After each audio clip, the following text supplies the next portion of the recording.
Well, first of all, appreciate everyone being here and on a great day to practice, getting ready for a big game against the Colts. Heck of a team. Coach Steichen's got them rolling.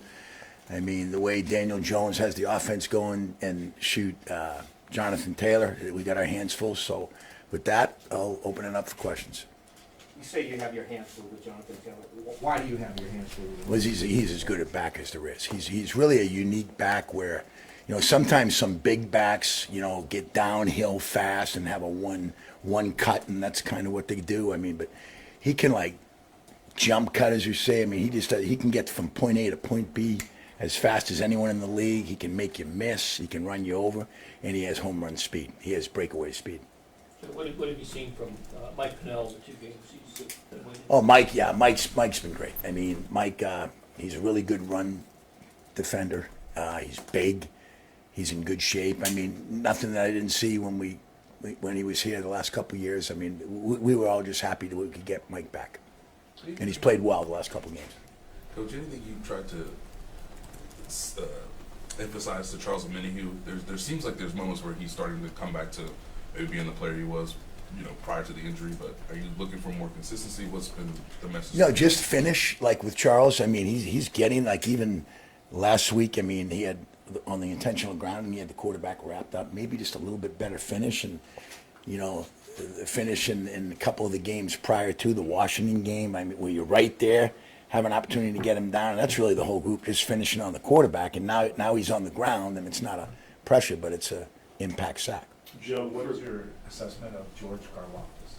George, I love him. I mean, he plays with relentless motor, having a great year. He's physical. When you add a lot of things up, he does a lot of things really well. I mean, he plays the run well. Coach Spags will ask our ends to be versatile, drop in coverage. He does that well. He's physical at the point of attack in the run game. You look at his hits, hurries, and he's another one. I mean, you'd like to get a few more of those hits and hurries to get the quarterback on the ground, but when you stack them all up, he's having as good a year as he's had. Go ahead, Nick. Joe, for your front four, what is the potential pass rush rise for them to reach down the stretch in the playoffs? Well, I think you gotta look at where we are right now. It's never good enough, but I thought there were signs in the Denver game. That was a team that only came, 10 sacks the whole year, and not much pressure on them, and bang, Coach Spags, calls a blitz first play sack, so the odds go way up. And then Chris in the red zone is a really good 4-man rush, all working together, gets him down, and opportunities to get him down. You just have to build off it. We had some really good pressure in the second half.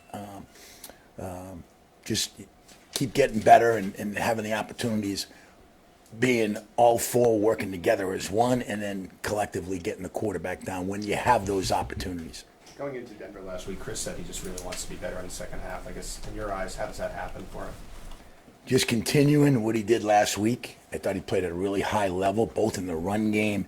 He played on their side of the line of scrimmage a lot, and it's tough. We all get double teamed. Chris is obviously going to get doubled because that's who he is.